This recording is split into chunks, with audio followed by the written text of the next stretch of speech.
Hey, ladies and gentlemen, welcome back to the channel. As always, it is Nick here, back with your daily crypto news and analysis. And today we are going to be talking about Xinfin Network, aka XDC. So let's just dive in and let's start off with this tweet here. So we do see Contour is proud to be a member of the Bankers Association for Finance and Trade.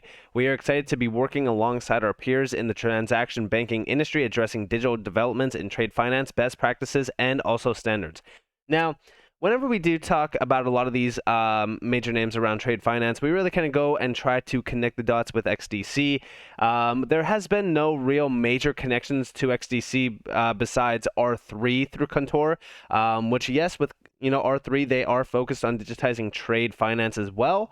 And we know that XDC could be utilized as a settlement mechanism on the R3 Corda network, which would be perfect for this. I think that a lot of these major names will eventually lead to all of them working together in a very, very nice manner. I've talked about this many times, even with a lot of the utility tokens that everyone's trying to compare and contrast in this market. Like, all right, which one is better? Is XRP better than XLM? Is XLM better than XRP? Is HBAR better than this? Like, I always say, there's enough food at the table for all of them to eat. And I do think that collaboration is going to be the biggest key to success around these utility grade tokens, because it's not going to be one size fits all for all of these major approaches. And I do think that trade finance is one that is not only ripe for disruption, but I do think that a lot of these major players like Contour are going to be big in this area of transformation. We do see the Trusted Network for Global Trade join the digital transformation in trade finance.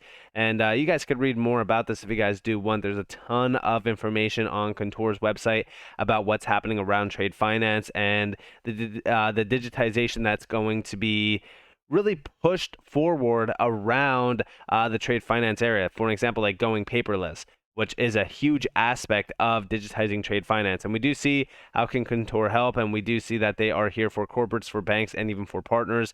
And you can read everything around this. They are trying to digitize as many trade finance activities as possible, and they have a ton of clients under their belts.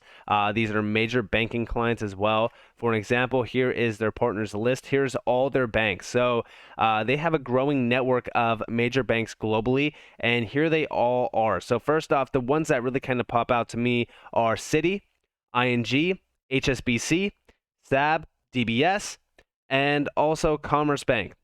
And Standard Chartered. I didn't even see Standard Chartered down there at first. But these are some of the largest banks around the world, and they are continuously growing and growing and growing. And it's only a matter of time before all of these major banks go fully live with their digital approach.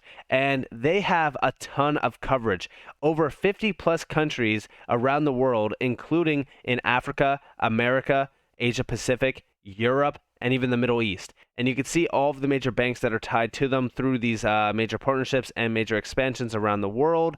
It is only a matter of time. I'm telling you guys, pay attention to these major players. And by the way, yes, they have a ton of partners. Cargo X is one of them, as well as some of the other major players out there around digital trade documentation, bills of lading, and all that kind of stuff that we've been addressing for a while. They have a ton of integration partners. Finastra is one of them. I just talked about Finastra the other day with XRP actually. And we do see Intellect, which is integration of DLT within trade finance. And there's so many other major connections here and major partnerships that we have really kind of talked about in the past.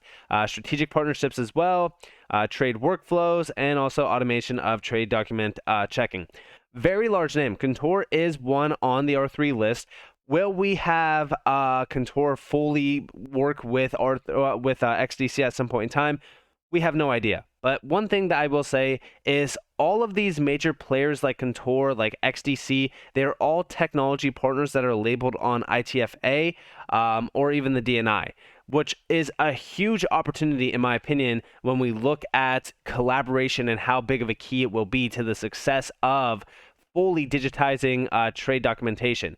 And just so that you guys know, yes, XDC is an R3 Corda settlement token. Symmetry7 posted this over on Twitter, and we do see R3 Corda now has a bridge to public blockchains with arrival of Ethereum-based XDC. This goes back to March of 2021. Former RBS bankers from blockchain startup Lab 577 built the bridge. And on the secondary tab here, we do see R3 Corda XDC network bridge, allowing digital assets to be used for instant settlement amongst core dApps. And over here, we do see R3 Corda now has a bridge to public blockchains with arrival of Ethereum-based XDC. Then over here on the next slide, here's R3's connections to DTCC, to Swift, SBI Holdings, to XRP. You also see it connected to all of the major players around, like this is just insane because it all leads down to the major players around the BIS projects and things like that around CBDCs. I mean, it's massive, it's substantial. And yeah, we've talked about how large XDC could be once it is fully live as being that settlement token through a lot of these major core partnerships that R3 does have in place around trade finance, around trade documentation, things like that. I always said, like, there's much more documentation that needs to be fully disrupted in the digital sense beyond the means of just trade finance. It's not just a trade finance token. I know that we talk about trade finance because it's a $19 trillion market and it's the big money, but there's a lot of other major opportunities here, and you do see a lot of them even labeled here on the R3 Corda slide, where you see like utilities, healthcare, and all that kind of stuff. So very, very exciting. Very interesting, and we even do see down here like XDC forked from JP Morgan's Quorum, and here is, forking the Quorum blockchain. The open source Quorum blockchain was developed by JP Morgan. Xinfin's XDC blockchain is a fork from Quorum. We'll talk about XDC later, but for now, just know that they made some significant changes to the Quorum protocol and really kind of built upon that and upgraded it, and we do see Y Consensus bought JP Morgan's Quorum, and over here, last slide. Last two slides. Ground X partners with Consensus, wins Bank of Korea, Central Bank Digital Currency Project. And then last but not least, we do see R3 Corda now has a bridge to the public blockchains with the arrival of Ethereum-based XDC. And this was quoting this tweet from XX_1133, 12/20/11. And we do see BIS CBDC projects, M CBDC Bridge, Aber, Helvetia, Uria, Denbar, and even Icebreaker. And all of these, like I said, go down the line to connect to R3 Corda. Pay attention to Accenture as well. Accenture is a huge player. I've talked about them many times, even with XRP and even XLM. But yeah, pay attention to Quorum as well as R3 Corda whenever you do see both of them labeled. And a lot of the, I will say, like, a lot of the CBDC discussions that we've talked about on this channel in the past, CBDCs is another way of leading towards the revolution around digitization of documentation through fiat currencies and things like that. I never really liked the idea of supporting CBDCs, but we know that if anything, they will most likely get implemented. If they are fully implemented, then we will see a full-on implementation of even digital trade, like everything will be digitized. And I even say this around like tokenization, everything will be tokenized as well. So every process will be digitized, and anything that could be tokenized will be fully tokenized. And it all starts with MLETR as well around digital trade. So Marina posted this over on Twitter. Thailand plus MLETR equals adoption. The private sector expressed interest for the quick adoption of the MLETR in Thailand, and both the Central Secretariat and also the Thai public entities assured of their support to that end. And here you guys have the overall discussion around this. Yeah, I mean, like when we look at what's happening with MLETR, like this is going to be the rollout of that interoperable trade finance innovation that will allow for these digital assets and digital trade to take over. Shout out to Utility Theory, but we do see global trade will be saved by interoperability, not by monopoly. It won't just be one network. It will be a network of trusted networks that changes the way we trade. And yes, this is why I said, like in the initial statement around Contour, like although they are a massive giant, will they have any connection to XDC? We have no idea, but all we know is that it's going to be major players around the world that will be interoperable, and they will change everything around trade finance. This is very exciting, and yes, DLT will be at the forefront of it, and we do see the electronic waybill will be saved by interoperability, not monopoly. And then last couple slides here, we do see for DLT technology to be adopted by entities and global intermediaries in the world of trade. Some of the characteristics it needs are yet to be proven to work flawlessly with no offline risk, meet global regulatory standards and frameworks, and have interoperability with other trade ecosystems. This is a big key area to focus on. And we even do see up here. So this is what I was talking about with like Cargo X. So here we have global standards for paperless trade. XDC's labeled here, Anigio's labeled here, trade assets powered by blockchain or blockchain, sorry. And we see TradeLens up there, and we also even see Cargo X. Cargo X is a big name here. And over here, or sorry, on the next slide over here, we do see that we need harmonization in this area. So in order for mass scale adoption on digital trade platforms, we need global trade jurisdictions to harmonize standards and legislation to allow industry 4.0 technology to be used at a multinational scale. This ends my summary of some of the recent advancements in the paperless trade transformation. I hope my content sparks a fire inside some of your deep thinking minds and inspires you to abandon the crypto meme coin chase by looking into the regulated side of the blockchain and DLT revolution. And yes, I do believe that we are about to see a massive revolution around trade finance, and it definitely does start with MLETR being that interoperable standard around trade finance. And here you guys have how things will kind of look.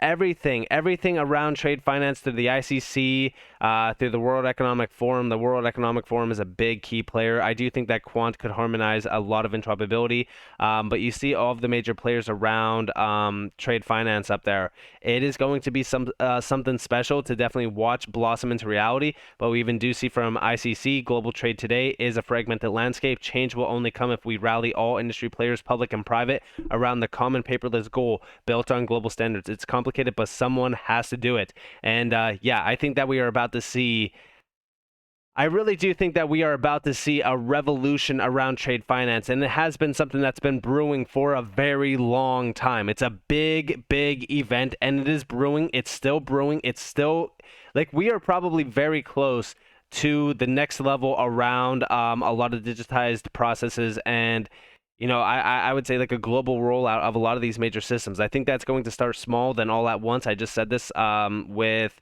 you know, XRP in an XRP video recently. You know, I think that we will see, you know, things move pretty quick once we start to kind of see regulations come into the space and we see regulatory clarity happen. And last but not least, I just want to leave you guys off with one last slide here, and this is simplified regulated trade finance, UN to MLETR to UNCITRAL, ICC, ITFA, Linux Foundation to CCC, ISO, SWIFT, Big Tech Plus. And here you guys have the full-on breakdown of how all of this will work. You have the United Nations at the forefront of it, going through UNCITRAL to MLETR, which is model law on electronic transferable records, and this will go through the ICC, which will all be one big bridge to everything. It's going to go through every single major tech provider, every single major payment provider. I mean, everything, world businesses, institutions, you know, financial institutions. You're going to see every single aspect of trade and, you know, even finances. You know, how many paper documents are out there in the banking sector? How many, you know, paper documents are in the healthcare sector? I mean, just paper documentation itself is going to be fully revolutionized. But this is the big one. This is the big one. This is the huge area of opportunity around XDC, and I do think that's a very, very large one that could not only change the trajectory of how much XDC is worth per, but also the overall market cap of XDC at scale. And yeah, this is a very exciting shift that's happening technologically around trade finance, and we have been focused on it for a very long time. And I hope that you guys are just as, if not more, excited than I am. So with that being said, I hope that you guys enjoyed this video. If you guys did, definitely leave a like, subscribe, turn notifications on if you guys have more free content. You guys are more than welcome to follow me on Twitter and join the free Discord down in the description below. As always, up to you all. Have a beautiful day, beautiful night, wherever you guys are in this beautiful world. This has been Nick. Peace out, guys.